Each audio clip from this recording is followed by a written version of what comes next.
ELITETV की test of cartoon की महाव में ताबिरु सु हम तरा मोक्चरी मरो नंगसी इम्फाल फंगो पाउसे सिंग कार्टून सिंगदा कार्टून निसिना करी हाइनु निबा करी फोनों निबा करी वकल खलंग निबा बदु याम सनोंग थमजगे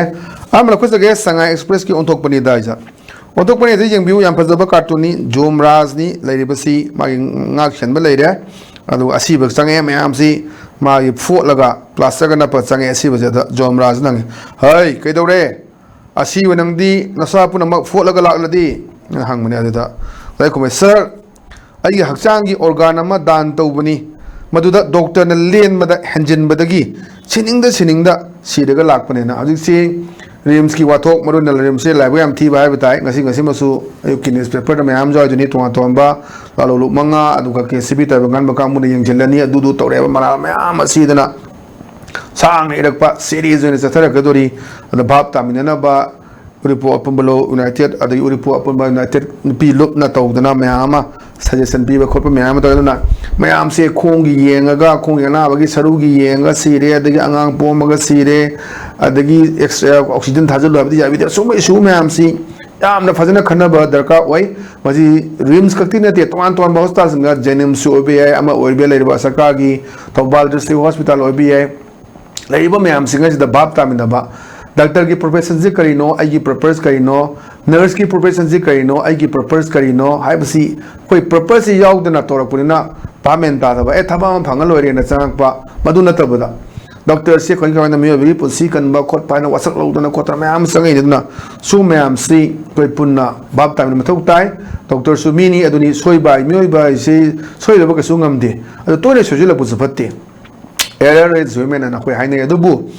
अकोई सिदा डेक्स लोबा अराइबा पोता सोइफदबा याबदा सोइबाई सिदी एरोप्लेन पाइंग दा पोखारक पाइजे कोदी कोइन खंगम ngam मधु हनक तौना पाखत्पदा अहमदाबाद की तौदना मयाम सीदनी मणिपुर दगी अनि यावदना तौरिबा मयाम अदुनी अदना अखोइना माना ngसागी याम फजना हाइ कदौरे असीब नंगदी नसापुन मक फोलगा लागलदी ना हांगुनी हर सर आइगे हक्चांगी ऑर्गन अमा दान तौबनी मधुदा डॉक्टर ने लेन बदे हंजन बदगी सिनिंगदा सिरगा लाकपनी अदुना डॉक्टर सुंगाइरे डॉक्टर खुद लोइ फाव लाइते ताम नीट पास तौर डॉक्टर सही द क्या डॉक्टर मैम ने अखोई इंडिया गो सु लिंग 10 सीट हेंगलनी नंगनांग लाथोखिबदुनी अदुना डॉक्टर से तुम तमगोय लापोय तौर सर्टिफिकेट की तमकपा खंगदबा अदुना ऑपरेशन तौर काटी लेहौरे बैंडेज लेहौरे न तब मैम थोदोक मांग थोक्रबा ngakतनी अदुना अखोई खुदिमक फजना आइना पाम लाइन दुदा चलकांदा मदुदगी होनबदुने दगा ओरेसे अदुना इसिसु यामना वाहन थोक लेबा अदुम कार्टून ने थमजगे मथंग लेना कोई सना लेबा की लोरेदना सिंबियो कोई क्या लीडर है तारे मादी अदुम तुंग बॉडीगार्ड इनरबनिना मा अदुम एमएलए मिनिस्टर मो ओइबगी सिनम खक साबने अदा माना हारे नुवारेदा पोपी थारोइदबनिना मना मसिंग थाबा हौरसिकोना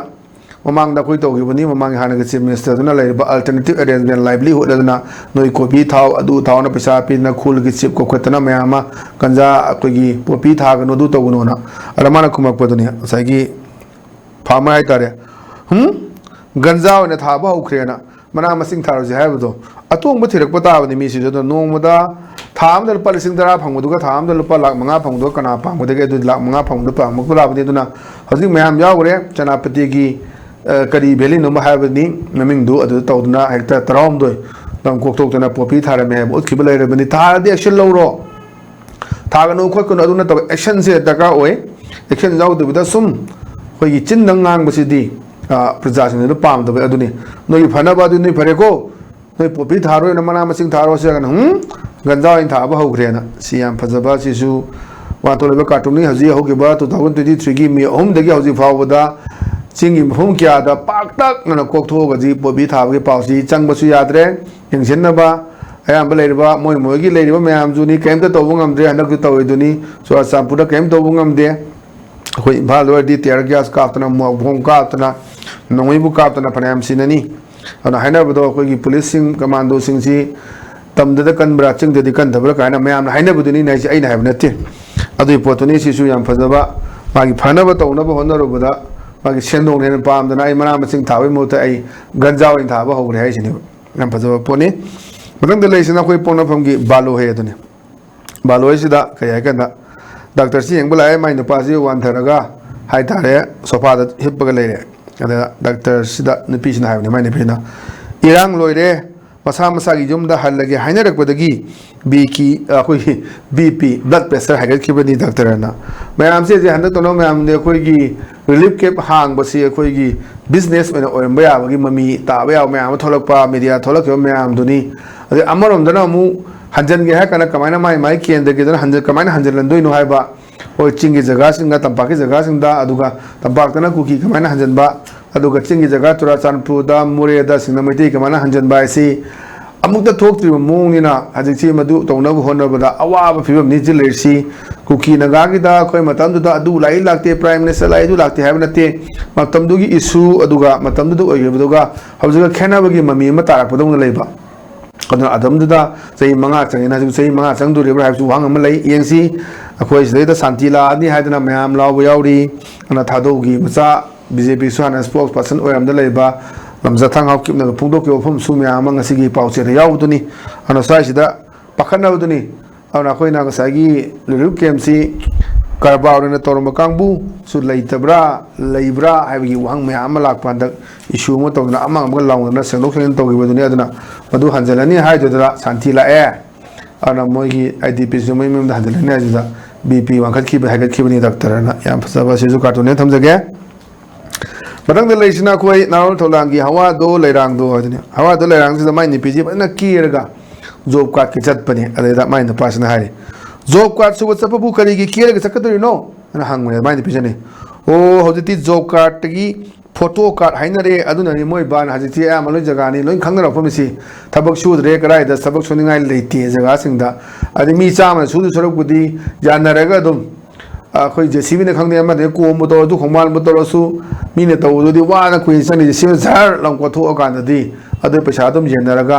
ओइ लाए मा प्रेजेंट तौरी हायना फोटो नमगा थागतपगी ममो माजी उ फंगने अदनी मयामजी जोका चलु रेगा फोटो का तारे जे फोटो नमन नमग हनरकपा इशू याम फजबा हजु तोरिबा इशू सी मतांगदा फोंदोकपा याम फजबा कार्टून ने थमजगे मथंग लेसिना कोई होयलन पाउगी अस लोइरे हायदुनी अस लोइरे जिदा सिदा येंबिरो कोई कुटा पायजामा सेले नेहरू टुपी उपे मा मंत्री नत्रा एमएलए म ओइबगी सिनने अदैदा माना ngangbani lambi bu sumaina sembra lekai ne kari complain tawti ha ana mana praja sing onsela chaibne ba ada praja sing kmain khoma kenda akhoi di sumaina semba hongna male khanjaru re sarna lambi semba je phana semba jam tu yawgidabdo dum phatana koi lambi thongsi bu karam kanda loina mak tip top ta leiba yawgine koina hajabadoni चलिबा ताम अमगी चही मंगा सिदा चही अमना priority सी लंबी थोंग दे पिबिरो full Manipur की level लंबी थोंग जे फजना फहन बिरो चही अमदा इलेक्ट्रिफिकेशन की तोबिरो चही अमदा इसिंग की तोबिरो चही अमदा अना लायंग की तोबिरो चही अमदा एजुकेशन की तोबिरो फुल स्विंग दा प्रायोरिटी पिरगा अरु दादी कोई आम तो कोई ने चटकनी अदु नते कोई सिदी ठिका के लंबी थारे मी हुमनी लेरगा कोई नापी होगले अदि लेका की मिने सेटल ले सेट पे यारे ना याम पाना लंबी हाना पाम बदो जी थिगा तो लंबी यंग बियो रिपो लंबी हाना पाक प जगह सिंग यौदना पिक्चर लग लेबा दम खितंग हेंदो मग याबदो फजना बदो ngасai थिगा के ना ओलगा कअगा सेमबगी मोंगदा सेम म्याम कोई थेंगना बदोनी अन साइ सिदा सिसु याम फजबा अदम वान थोलेबा कार्टून ने थमजगे मदंग द लेसिना कोई पीपल्स क्रॉनिकल गिनी फ्राइडे फन सिदि यंगयो मते मनाव जी फमगा चा थागा खबर पार वाई साना बने अदैदा माइनि पिसना खबर पार हाकपने कया केंदा now everyone is at still लोइन तुमिन चुप चाप त लेगरे जे लेरे अखोई सरकार सेंबै सु हाइना दरे दिगी पीआर गी सु हाइना दरे अनोब गवर्नमेंट लाकपै सु हाइना दरे तुमिन ने चुप चाप लेसि कै दगे खंगदे हजी ngana प्रेस कॉन्फ्रेंस खरा तौरगा अफा मिरेब खनबदा का ओइ अदु न खरा तौनब नतना जी लाउनब हुनब लेखरे पूरा स्टैंड स्टिल नि लेसि आउना is this silence or peace मसी से कोई साइलेंस ला इंग लेर नतगा शांति फंगब्रा सिने ओगी चुप चाप ले लेनगरेबा नोमजु कात्रे केम तौद्रे खरा लाउनरे अदु नतना हजी केम त तौन चुप चाप त लेरे नो डेवलपमेंट नोटिसेस चगो थोरांगी वारी मा केम त उद्रे और yet any promise of hope and a solution स्टेदा कोई सॉल्यूशन में प्रोग्राम के आशा उरिब्रे सिनी कोई करी नो जी तोइला से बताओ दा पॉपुलर गवर्नमेंट लानी अक्टूबर में सेप्टेम्बर में तौनरो मैम दा कोई मी सु लेरे गवर्नर दा ततना पिसन न तो मैम चुपचाप लेरे अवना मणिपुर के मायों से कमायने लेके दोनों भाप में ना ता तो मनी दे आमना इंग दी तपे तौने रे करम मायों से कदे है बगी टेलीफोन से दा थारकपा याम फजबा वान तो लेबा कार्टून ने थमजगे आना ngasi gide dumba lit tv gi test of cartoon की Mahav matang asoi lesson jere ming ta video sing bo makna khuram jawolana kaine ne ba thang ni jeri pine bris